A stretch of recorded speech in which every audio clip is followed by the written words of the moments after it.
ustedes. Antes de comenzar la clase, les quiero avisar a aquellos que van a estar yendo a la conferencia, después que terminamos la clase aquí, si se pueden quedar 5 minutos, queremos darle alguna información pertinente a lo que respecta al tiempo que vamos a estar teniendo allá en Paysandú, en Montevideo. Así que bueno, 5 minutos nomás, cosas para tener en cuenta, para prepararse de aquí a la semana. Así que bueno, eso lo vamos a estar mirando justo después que terminemos el C3, ¿sí? Bueno, vamos a comenzar orando, preparando nuestro corazón y vamos a meternos de lleno en la lección que estamos estudiando acerca de cómo se estudia la Biblia, lo importante de cómo estudiar la Biblia, ¿sí? Ahí está la pregunta, así que bueno, vamos a orar y pedir al Señor que en esta mañana bendiga el tiempo de clase. Padre amado, te damos gracias por esta nueva mañana, Señor, que nos das. Gracias te damos por la oportunidad de hoy poder descansar. Hoy es el día del Señor y queremos, Señor, realmente entender lo que implica descansar en este día, descansar de aquellas cosas rutinarias que usualmente hacemos durante la semana y venir, Señor, a este lugar para que tú puedas tratar con nuestro corazón ajetreado, nuestro corazón cansado por las preocupaciones cotidianas que surgen alrededor de nuestro entorno. Y Padre, gracias porque este es un lugar seguro, este es un lugar donde podemos encontrar descanso y refugio, donde tu palabra, Señor, siempre habla con rectitud, habla conforme a la necesidad de nuestro corazón. Y qué importante en esta mañana es, como hemos sido ya exhortados durante este último tiempo, a examinar las Escrituras, prepararnos en el estudio de tu palabra, para poder, Señor, saber cómo tenemos que lidiar para cada circunstancia que nos toca enfrentar. Gracias, Padre, por esta lección. Pedimos que tú la uses para animar nuestro corazón, para desafiarnos a poder estudiar la Biblia con precisión y poder llevarla a la práctica, que no solamente quede en un saber intelectual, en una transmisión de información desde la Biblia a nuestra mente, sino que tu palabra transforme nuestras vidas, nuestras decisiones, nuestras motivaciones. Oramos, Señor, que bendigas a cada uno que en esta mañana ha llegado. Oramos por los que no se sienten bien, que tu mano pueda estar recuperándoles prontamente. Y, Señor, sobre todas las cosas, oramos también por aquellos que están en camino, que apuren sus pasos para escuchar tu palabra. Gracias, Señor, por lo que harás hoy. Estamos con expectativas delante de ti, de ver tu reino, de ver tu persona, de ver tus atributos desplegados, Señor, en cada aspecto de lo que hoy está preparado para adorarte a ti. Te agradecemos en el nombre de Cristo Jesús. Amén. Bueno, ¿cómo empezar a estudiar la Biblia? Solamente recordar que primeramente habíamos visto necesitamos apartar tiempo. Necesitamos apartar un tiempo para esto. Necesitamos tener una buena Biblia en la cual la podamos estudiar, una Biblia de estudio en este caso. Y también es bueno encontrar un plan de lectura. A medida que vamos nosotros leyendo la palabra, habíamos dicho que es importante seguir un plan y no solamente agarrar versículos abriendo la Biblia así, ¿no? Seguir un plan de lectura en los cuales nos puede ayudar a entender mejor. Y el primer paso que habíamos mirado hace 2 semanas atrás tenía que ver con observar. Es lo primero que uno tiene que hacer cuando uno observa el pasaje. Y la gran pregunta que ahí debemos hacernos cuando uno va a observar es ¿qué dice el pasaje? ¿Qué dice el pasaje? A veces uno lee el pasaje y la tentación más rápida es saltar a qué tengo que hacer o cómo lo debo aplicar para mi vida. Eso no debería ser así. Primero debemos observar ciertas cosas que el pasaje nos dice, como por ejemplo cosas básicas que habíamos mirado, ¿no? ¿Quién está hablando? ¿Quién está hablando? ¿Quién es el autor? ¿A quién se está dirigiendo? Son preguntas que son importantes porque nuestra mente se va a ver llevada al tiempo en el cual el pasaje fue llevado y nos vamos a dar cuenta que no fue a nosotros a quien se nos escribió el pasaje, fueron a otras personas. Pero nosotros obviamente vamos a ver que podemos sacar aplicaciones concretas del texto. Entonces, lo primero que hay que hacer siempre es observar palabras importantes, autores, destinatarios, ¿no? De qué está hablando el texto. Ahora, lo segundo que vamos a ver hoy es interpretar, que yo creo que acá está la tarea más difícil cuando se hace el estudio de la Biblia. Hay que saber interpretar. Y este es un tema muy común cuando una persona lee la Biblia, que muchas veces uno dice, bueno, yo interpreto esto. Otro dice, bueno, yo estoy interpretando esto. Bueno, yo interpreto a mi manera. Nosotros tenemos que tener cuidado de hacer eso, de interpretar a nuestra manera, porque no vamos a estar llegando a una conclusión concreta de lo que el texto está queriendo decir. Entonces, cuando nosotros vamos a interpretar la Biblia, vamos a interpretar lo que estamos leyendo, la pregunta que nosotros deberíamos hacernos es ¿qué significa el pasaje? ¿Qué es lo que significa este pasaje? Y hay tres cosas que hay que mirar cuando uno va a interpretar correctamente la Biblia. Hay tres cosas en las cuales vamos a trabajar en esta mañana en la clase. Lo primero que uno tiene que mirar es el contexto literario. Lo primero que yo tengo que entender para saber qué está diciendo esta persona que está hablando. Supongamos que es Jesús, supongamos que es Pablo, supongamos que es Pedro. Cualquiera de las personas que escribieron, mi deber como estudiante de la Biblia es encontrar qué quiso decir este autor a esta gente. ¿Qué le quiso decir? Y para yo llegar a esa correcta interpretación, tengo que saber básicamente qué es el contexto literario. Ahora, quizás ustedes preguntan, bueno, pero ¿qué es el contexto literario? Bueno, el contexto literario es donde este pasaje que estoy leyendo se encuentra dentro del libro. Donde este pasaje se encuentra dentro del libro. Por ejemplo, vamos a hacer un ejercicio. Vamos a ir a 1 Corintios capítulo 13. 1 Corintios capítulo 13. Les voy a mostrar cómo uno puede caer en una incorrecta interpretación y lo que nosotros decimos sacar un texto fuera de un contexto. 1 Corintios 13.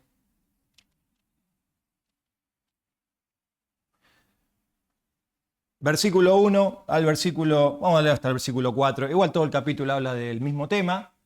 Si yo tengo que decir de qué habla el pasaje, bueno, el pasaje habla del amor, ¿no? ¿Qué dice el pasaje? Bueno, el pasaje dice del amor.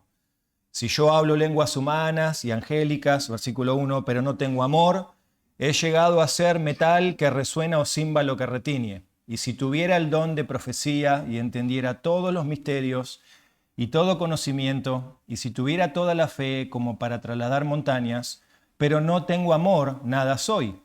Y si diera todos mis bienes para dar de comer a los pobres, y si entregara mi cuerpo para ser quemado, pero no tengo amor, de nada me aprovecha. 4. El amor es paciente, el amor es bondadoso, el amor no tiene envidia, el amor no es jactancioso, no es arrogante. No se porta indecorosamente, no busca lo suyo, no se irrita, no toma en cuenta el mal recibido.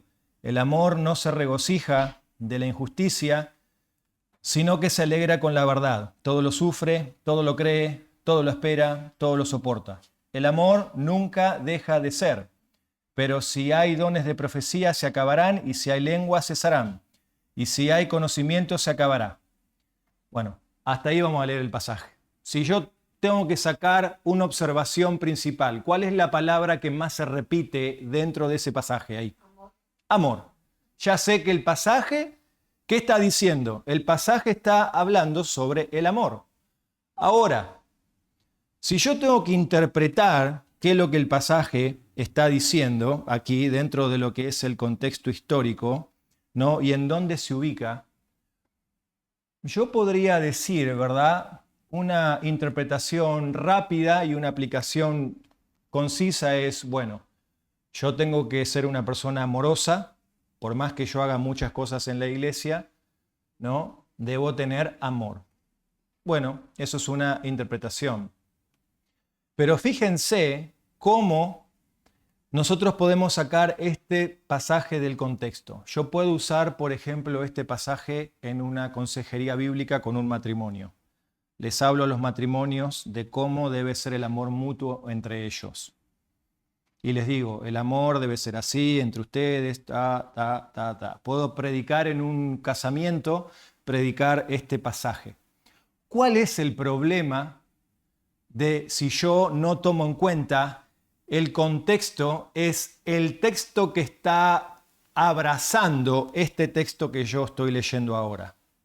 ¿Cuál sería el problema de no entender las capas que rodean o la ropa que abriga, por así decirlo, a este texto que yo acabo de leer? ¿Cuál sería el problema si yo no agarro eso, no miro para atrás las capas y las capas que van para adelante? ¿Cuál sería el problema? Puedo estar cambiando la intención del texto. Yo podría estar diciendo algo que Pablo no está diciendo. Entonces, es importante que nosotros lo primero que hacemos cuando vamos a leer la Biblia, entendamos el contexto literario. El contexto literario son los pasajes, los capítulos, los libros que están alrededor de esa parte que yo estoy leyendo, de esa porción que yo estoy leyendo. Eso es contexto literario. Vamos a hacer un ejemplo y con el que tenés al lado vas a hacer un ejercicio ahora. Estamos en clase, ¿no? Entonces ahora llegó la hora de poner en práctica esto. Busca un compañero, Enzo, sentate con Seba, allá, y con Alfredo. Vamos a ir a 2 de Timoteo 1:16. 2 de Timoteo, 4. 2 de Timoteo 4. 2 de Timoteo 4. Busca un compañero. 2 de Timoteo 4. Versículo 1 al 5. 2 de Timoteo 4, 1 al 5. Ahí con el compañero que tienen al lado. Yo le voy a leer el título y ustedes tienen que sacar dónde está el contexto literario, las capas que están por encima del contexto, ¿sí? Del texto que vamos a leer. Dice, en la presencia de Dios y de Cristo Jesús, que ha de juzgar a los vivos y a los muertos, por su manifestación y por su reino, te encargo solamente, predica la palabra, insta a tiempo y fuera de tiempo, amonesta, reprende, exhorta con mucha paciencia e instrucción, porque vendrá tiempo cuando no soportarán la sana doctrina, sino que teniendo comezón de oídos, conforme a sus propios deseos, acumularán para sí maestros, y apartarán sus oídos de la verdad, y se volverán a los mitos. Pero tú, sé sobrio en todas las cosas, sufre penalidades, haz trabajo de un evangelista, cumple tu ministerio. Bueno, si yo tengo que primeramente observar, ¿quién está hablando? Vamos a hacer el ejercicio de observar. ¿Qué observo yo? ¿Quién está hablando a quién? Pablo le está hablando a Timoteo, ¿verdad? Entonces, esa es una observación que estoy haciendo. La segunda observación que voy a hacer es buscar los verbos. ¿Se acuerdan? Hay que buscar las palabras que muestren verbos, que muestren acciones que yo tengo que estar haciendo, ¿no? ¿Y qué le pide Pablo a Timoteo? Que predique la palabra. Eso es una acción, predicar la palabra, ¿eh? En todo tiempo tenés que predicar la palabra. Predicar la palabra en todo tiempo. A tiempo, insta, fuera de tiempo. Amonesta, reprende, exhorta. ¿Y cómo tenés que hacerlo? Con mucha paciencia y con instrucción. Eso es lo que le está diciendo. Ahora, y le sigue pidiendo algunas cosas. ¿Por qué tiene que hacer esto? Porque va a haber un tiempo donde las personas a las cuales Timoteo estaba ministrando no aguantan la sana doctrina. No la aguantan. Dice, no soportan la sana doctrina, sino que teniendo comezón de oído. Esta es una expresión en la cual yo tengo que prestar atención porque si yo leo este lenguaje que está usando acá, ¿qué querrá decir picazón de oído? Ah, pastor, debe tener la oreja sucia, por eso que capaz que le picaba el oído. está usando una expresión en la cual yo tengo que entenderla con el próximo contexto que vamos a mirar ahora. Pero en otras palabras, ¿saben lo que está diciendo acá? Segunda de Timoteo 4, del versículo 1 al 5, estamos mirando. ¿Qué pasa? O sea, en esa palabra expresión ahí de oído es, solamente la gente quiere escuchar o quiere que vos le digas lo que quiere escuchar. No, quiere escuchar eso, que vos le digas cosas lindas, que le rasque la espalda, que le rasque la orejita, que lo sientas a hacer cómodo. Eso es lo que está diciendo ahí esa interpretación del texto. Entonces dice, conforme a sus propios deseos, ¿ves? La gente tiene deseos, ay, cómo me gustaría escuchar este mensaje, cómo me gustaría escuchar esto, ¿no? Pero, ¿qué dice acá? Acumulan para sí maestros y apartan sus oídos de la verdad. Por eso que la predicación es necesaria, porque si no, la gente se aparta de la verdad. Bueno, dice, la gente se va a volver a los mitos, ¿no? Se va a volver a toda esta fantasía. Dice, pero tú, Timoteo, sé sobrio en todas las cosas, sufre penalidades, haz un trabajo de evangelista, cumplí tu ministerio. ¿Cuál es el ministerio? Predicar la palabra. Ese es el ministerio de Timoteo como pastor. El pastor tiene que predicar la palabra. Adentro de la iglesia, fuera de la iglesia.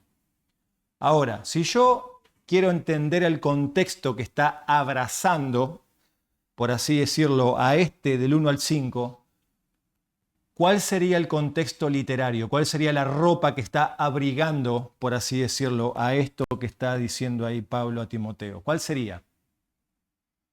Entre ustedes hablen, pueden charlar, pueden conversar. Les dije, la ropa circuncindante, la ropa que está anterior o después a lo que estamos leyendo. ¿Hasta dónde y hasta dónde sería el contexto? Pueden hablar entre ustedes en voz baja, despacito, charlar. Estamos en clase.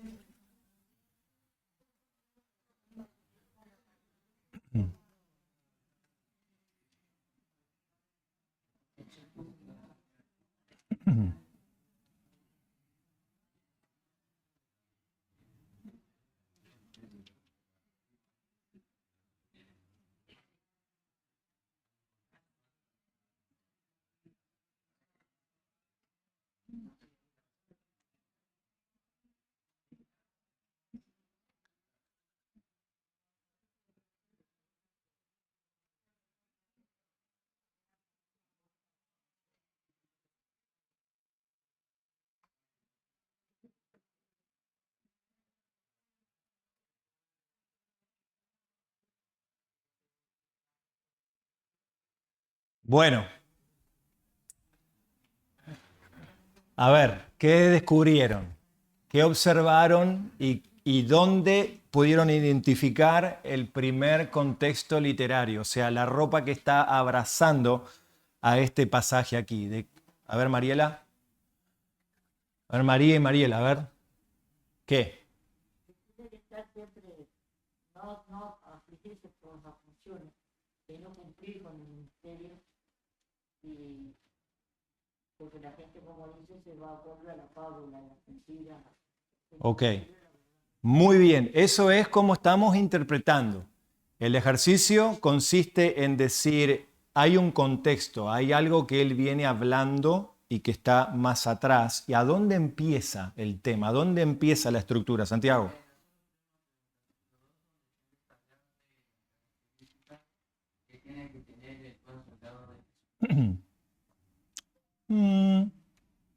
¿Algún otro encontró otra cosa? ¿Ale? Capítulo 3. Capítulo 3, ¿por qué? Porque está hablando, el contexto está hablando en capítulo 3 de cómo va a ser el carácter de las personas, de los falsos maestros, de aquellos que no quieren escuchar la sana doctrina. Entonces Pablo desarrolla toda una idea en capítulo 3, llega al capítulo 4 y le dice a Timoteo, mirá, Timoteo, en base a la gente que hay, en base a la gente que no quiere escuchar la palabra, vos tenés que predicar la palabra de esta manera en la iglesia. Esta es la manera que vos tenés que mantenerte en tu ministerio. Cumplí tu ministerio, sé sobrio, porque esta gente no quiere escuchar la palabra de Dios. ¿Se dan cuenta cómo yo ahora empiezo a interpretar en base al contexto literario? empiezo a abrazar las capas que están dentro de esa unidad o párrafo dentro de la Biblia, ¿no?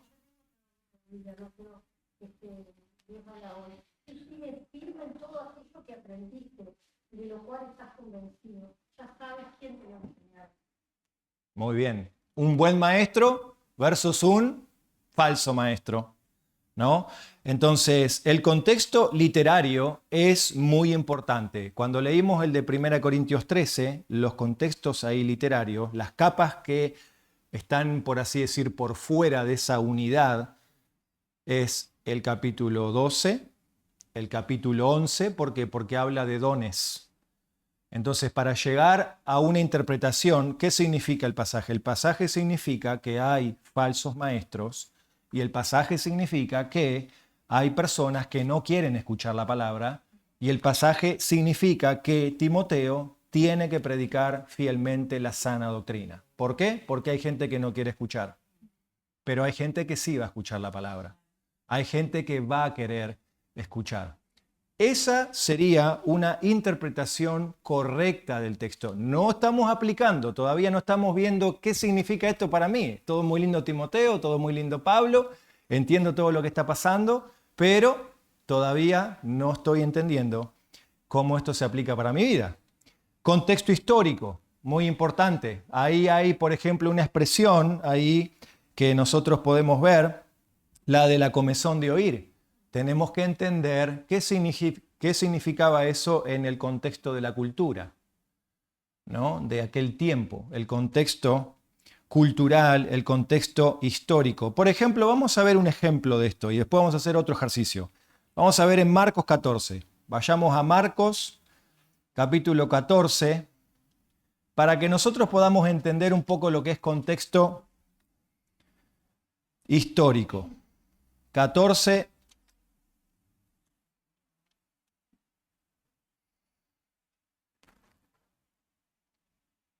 4 y 5, 14, 4 y 5, Marcos 14, 4 y 5 dice, pero algunos estaban indignados y se decían unos a otros, ¿para qué se ha hecho este desperdicio de perfume?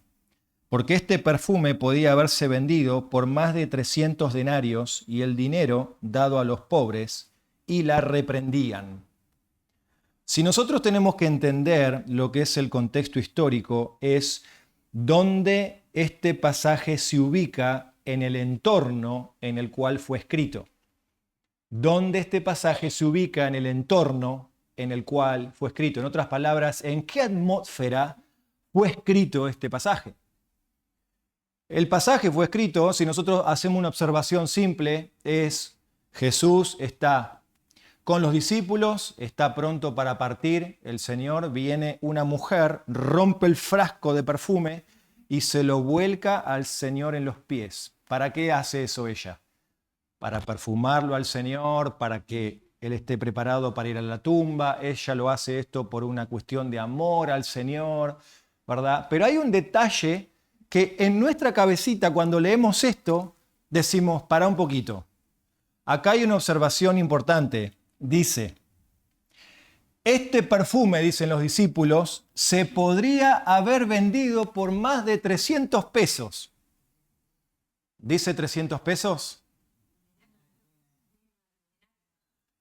¿Y qué sé yo cuánto es un denario? Porque mi cabecita puede ser un perfume trucho o puede ser un perfume de los que no voy a decir quién usa. Bueno.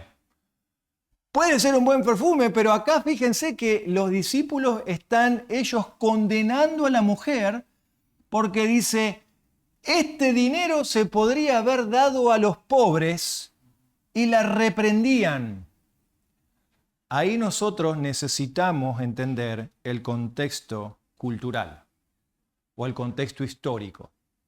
Para eso, cuando nosotros tenemos una Biblia de estudio, nosotros podemos entender qué significa un denario. Muchas de las Biblias de estudios traen al pie la nota y te dicen allí exactamente cuánto es un denario.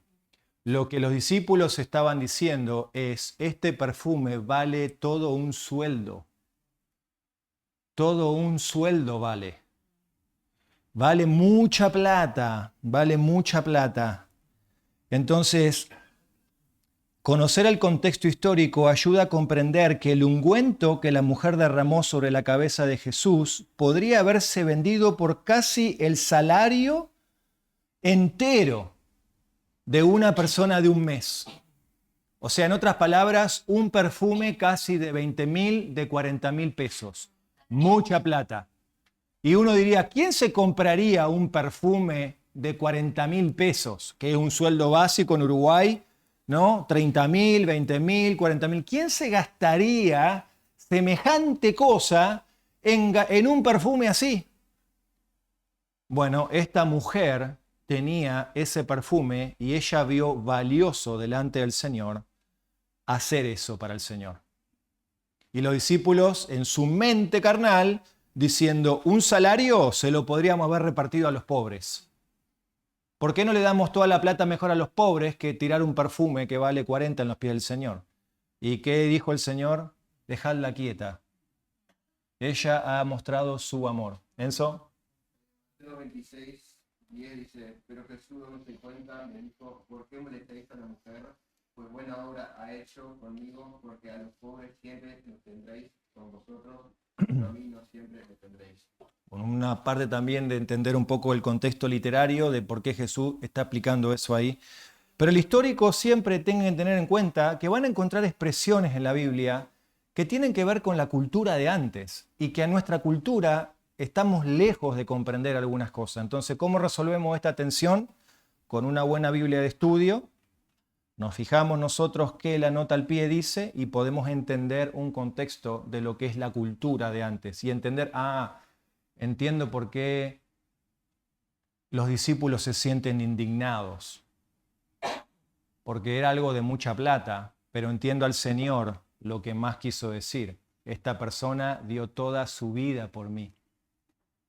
Esta persona hizo un gran sacrificio por mí. Entonces, ¿vieron cómo yo empiezo a interpretar lo que el texto dice y cuál fue la intención del autor en ese punto? Y lo otro que tengo que tener en cuenta cuando voy a interpretar la Biblia, no solamente el género, el contexto literario, sino el contexto histórico, pero también el género. ¿De qué está hablando esto acá? El género, la Biblia, como es un libro de literatura, la Biblia es un libro de historia, no todos los libros se deben interpretar de la misma manera. Por ejemplo, ¿no? Tenemos que saber la diferencia que hay entre un salmo y un evangelio. ¿Por qué? Vamos a mirar un salmo, vamos a mirar el Salmo 18. Y Salmos es un libro de poesía. Y la poesía, cuando uno lee la poesía hispana, la poesía que nosotros tenemos hoy en día, ¿no? Siempre tiene que tener rima, ¿no? Empieza una línea y abajo va la rima. Bueno, cuando nosotros estamos mirando en la poesía hebrea, no es lo mismo que poesía hispana, por así decirlo, ¿no?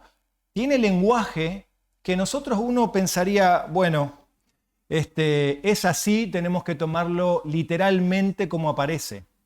Es una poesía, es una descripción de algo para que nosotros podamos entender mejor, pero no significa que sea literalmente así. En Salmo 18, versículo 8, miremos este ejemplo de lo importante que es entender género. ¿Qué parte de la Biblia estoy leyendo? ¿Qué es? Esto es una poesía, entonces me va a describir algo. Me va a describir algo, versículo 8. Humo, vamos a leer versículo 7. Entonces la tierra se estremeció y tembló. Los cimientos de los montes temblaron y fueron sacudidos porque él se indignó. Humo subió de su nariz y el fuego de su boca consumía. Carbones fueron por él encendidos. Si yo leo eso, ¿qué estoy imaginándome? ¿Vieron el emoji ese cuando ustedes están enojados, furiosos y le quieren mandar a alguien que está enojado? ¿Qué es lo que sale de la nariz? Yo leo ese pasaje y si no interpreto que es una poesía, me puedo imaginar a un Dios echando humo. Uy, Dios debe estar echando humo por sus narices y debe estar sacando fuego de su boca. Tenemos que tener cuidado con eso. porque eso nosotros estamos tomando o alegorizando muchos pasajes y tomándolos de esta manera literal. ¿Por qué pasa eso? Tenemos que tener en cuenta el género. ¿Qué es este libro? ¿De qué está hablando? ¿Es una historia? ¿Es una poesía? ¿Es una carta nuevo testamentaria que tiene una introducción, que tiene un cuerpo, que tiene una conclusión? Son cosas que esto se va aprendiendo a medida que nosotros vamos leyendo la Biblia. Por eso que le decimos, hay que leer la Biblia sistemáticamente y entenderla en su contexto, porque si no, podemos hacer grandes, y les digo bien esto, grandes desastres cuando interpretamos la Biblia, porque agarramos cosas que fueron para ciertas personas en un tiempo y no es eso para nosotros hoy. No, entonces, fíjense, ¿no?, cómo estas expresiones nos ayudan a entender. Está utilizando aquí un lenguaje figurativo. Es un lenguaje figurativo. Dios no saca, Dios es espíritu, Dios no lo vas a ver sacando humo por la nariz. Lo que está manifestando aquí es algo del carácter de Dios. ¿Qué es? Cuando yo veo a Dios así, ¿qué estoy viendo de Dios? Su ira, su poder, pero ¿qué más? Santidad. Yo estoy viendo que Dios es santo y que hay cosas que a Dios le indignan. Entonces, esto para mí me muestra, ¿verdad?, cómo es el corazón de mi Dios. Que Dios no puede ver el pecado, se indigna frente al pecado. Y que cuando Dios se enoje, y cuando Dios se enojó, actuó en la Biblia, ¿no? Entonces, si uno sigue leyendo ese salmo, uno va a ver que hay muchas expresiones figurativas para que nosotros entendamos. Por ejemplo, hay otros salmos que hablan acerca de que Dios es, que tiene alas, ¿no? Ahora, ¿Dios tiene alas de acuerdo a la Biblia? ¿Por qué no? Alguien argumente conmigo. ¿Por qué no?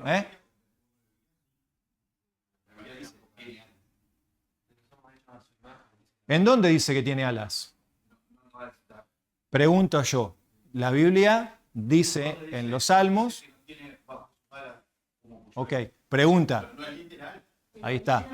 Dios tiene. Si yo leo eso, si yo leo así, Dios tiene alas, ¿no? Y que me cubre bajo, dice, como la gallina cubre a sus polluelos. ¿Dios tiene alas? No. ¿Por qué?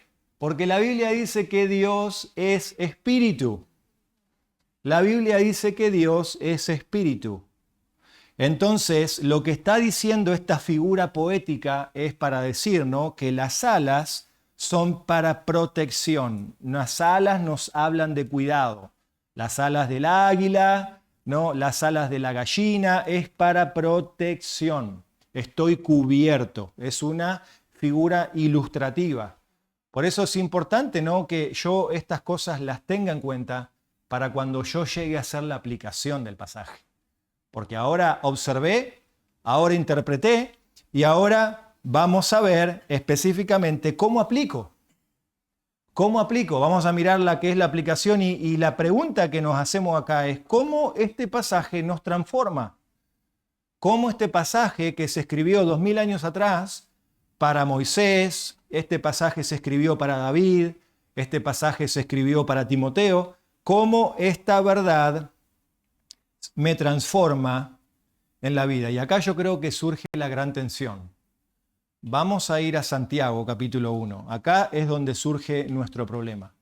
Porque nosotros, déjenme decirles, de los 3 procedimientos, observar, interpretar y aplicar, el más difícil para mí es el tercero.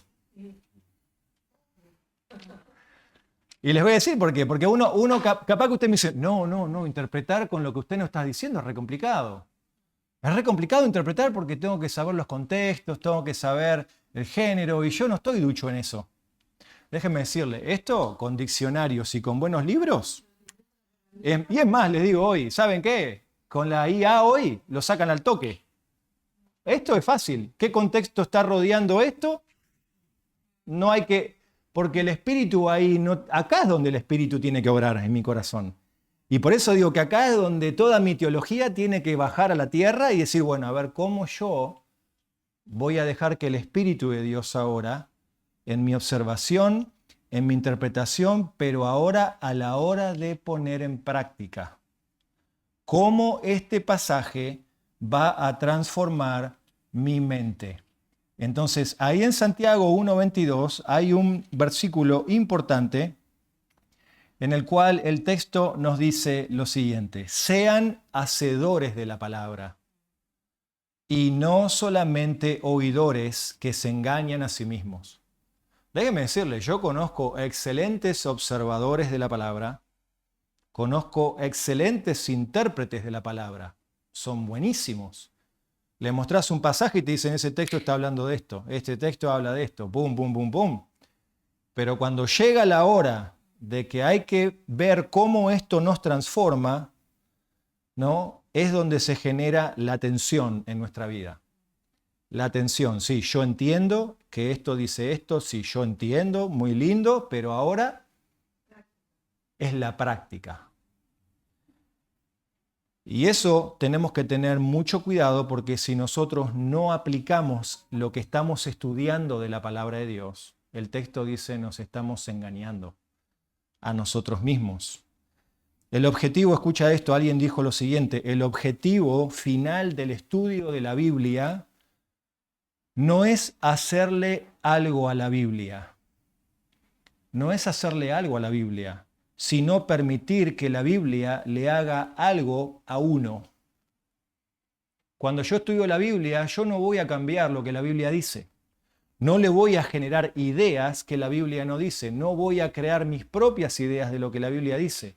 Al contrario, cuando yo estudio la Biblia va a permitir que haga algo de mí, que transforme mi mente, que transforme mi corazón. Por ejemplo, un pasaje el que nosotros tenemos que interpretar fácil, por así decirlo. Vamos a Filipenses. ¿Cómo interpretamos Filipenses?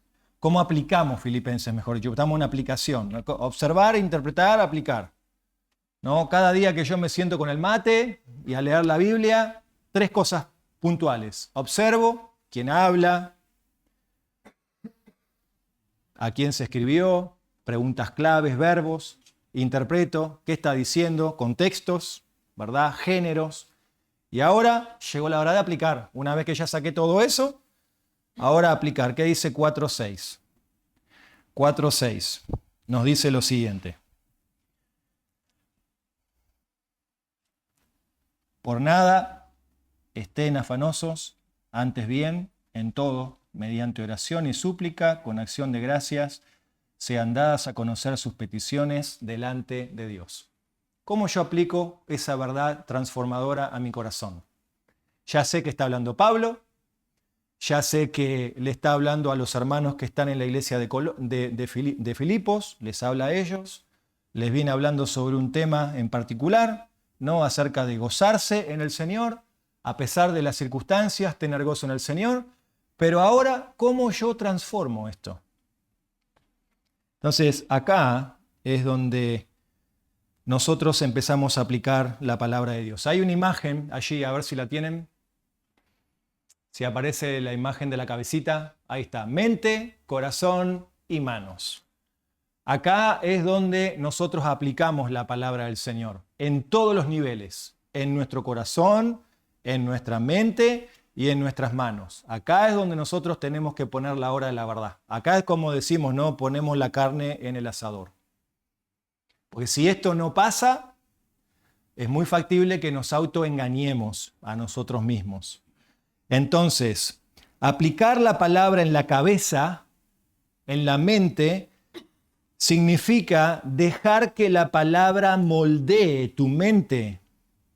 Para aplicar la palabra en tu cabeza, nosotros tenemos que preguntarnos lo siguiente: ¿qué me enseña este pasaje sobre mí mismo en relación con el Señor? Noten, ¿qué dice el versículo 6? Por nada se afanen, sino al contrario, oren al Señor. ¿Qué me está enseñando a mí mismo? que mi mente se preocupa y se afana por las cosas de este mundo. Y la única forma de que esto no pase en mi vida es que yo haga ¿qué? Ore. Esa es la práctica. Hay que orar. Si estoy ansioso, si estoy preocupado, la práctica bíblica dice que mi mente, en vez de preocuparse y en vez de... debe orar al Señor con acción de gracias. Esa es la práctica. Mi corazón. Aplicar la palabra al corazón significa que la palabra moldee mis afectos, no solamente mis pensamientos, que cambie mi manera ansiosa y que ahora quede tranquila, sino que ahora la palabra al corazón cambie mis afectos. Por ejemplo, ¿qué me dice este pasaje sobre lo que debo sentir? ¿Qué dice el texto, versículo 6? Por nada estéis afanosos, antes bien, en todo, mediante oración y súplica, con acción de gracias, sean dadas a conocer sus peticiones delante de Dios. Y la paz de Dios, que sobrepasa todo entendimiento, guardará sus corazones y sus mentes en Cristo Jesús. ¿Qué debo sentir yo? Gratitud, paz. Paz, la práctica es paz. Pero ¿cuándo esa paz va a venir? Cuando yo le informo a mi mente, no te pongas ansioso. No te pongas ansioso, hay que orar al Señor. El Señor tiene cuidado. Verdad bíblica. Pongo verdad bíblica del estudio de la palabra del Señor. Y las manos, para terminar. ¿Qué usamos con las manos? Aplicar la palabra en tus manos significa dejar que la palabra moldee tus acciones. La palabra moldee tus acciones. ¿Hay algún ejemplo que yo deba seguir en este pasaje? En el versículo 6, ¿hay algún ejemplo en el cual yo pueda imitar? En esta mañana cuando me voy a trabajar, leí sobre la vida de Pablo a los filipenses. ¿Hay algún ejemplo que yo pueda imitar? ¿A seguir? Sí, el de Pablo. Pablo está diciendo, no te afanes, Timoteo. No te afanes, iglesia en Filipos, no se afanen. No se preocupen, el Señor tiene cuidado de estas cosas. Oren al Señor con acción de gracias y van a experimentar la paz de Dios. ¿Cómo yo puedo avanzar en el reino de Dios practicando este pasaje? Orando. Orando y experimentando cómo Dios obra en mi corazón, en mi mente y en mis manos por medio de su Espíritu las cosas que Él quiere que yo cambie. O sea, todo esto sucede, estas tres cosas suceden cuando yo, hermanos, tomo seriamente la Biblia. Cuando yo tomo seriamente la Biblia en mi vida, tomo seriamente que esto es como dijo Job, como dijo David. Tu palabra es más necesaria que mi comida diaria. 7 veces alabo al día tu palabra, tus testimonios son verdad. Como dice Pedro, desead como niños la leche espiritual, no adulterada, las cuales los puede hacer sabios para salvación. Hermano, yo quiero animarte a que tú seas serio en el estudio de la Biblia. Lo hemos aprendido la semana pasada con el pastor Héctor. Creyentes que realmente aman la palabra del Señor son los creyentes que van a dedicar tiempo a conocer a Dios. Cuanto más conocemos a Dios, déjenme decirles esto, cuanto más conocemos, no aquí solamente interpretar, el conocimiento de Dios viene en aplicar mente, corazón y manos. Cuanto más conocemos al Señor, más vidas estables tenemos delante de Dios. Lo vemos en los Salmos. Cuanto más conocemos al Señor, más vidas estables tenemos delante del Señor. Nuestras vidas no son como un sub y baja. Nuestras vidas dejan de ser emocionales, de andar como anda el viento. ¿Por qué? Porque conocemos más a Dios, entendemos lo bueno que es el Señor y lo que Él tiene para nuestra vida. Por eso yo quiero animarte a que tú puedas dedicar un tiempo a estudiar seriamente la Biblia. que deje de ser tu lectura para decir cumplí con Dios. No cumplimos con Dios. Amamos a Dios. Necesitamos conocer a Dios para poder vivir mejor, para poder vivir la manera que el Señor quiere que vivamos esta vida cristiana. Así que yo no sé qué decisiones tú tienes que tomar. ¿Qué cosas vas a dejar de lado para decir, me voy a dedicar a estudiar la palabra? Voy a dedicar 1 hora de 24 que el Señor en su gracia me da para ponerme serio con las cosas de Dios. Porque las cosas de Dios son serias. Dios no es un Dios en el cual podemos jugar. Así que quiero animarte a que tú, si no lo haces, comiences con 1 hora, pequeños libros de la palabra de Dios, pequeños pasajes, y estas 3 cosas que hemos visto: observar, interpretar y aplicar. Con una buena Biblia de estudio, tú puedes ser un buen estudiante del carácter de Dios.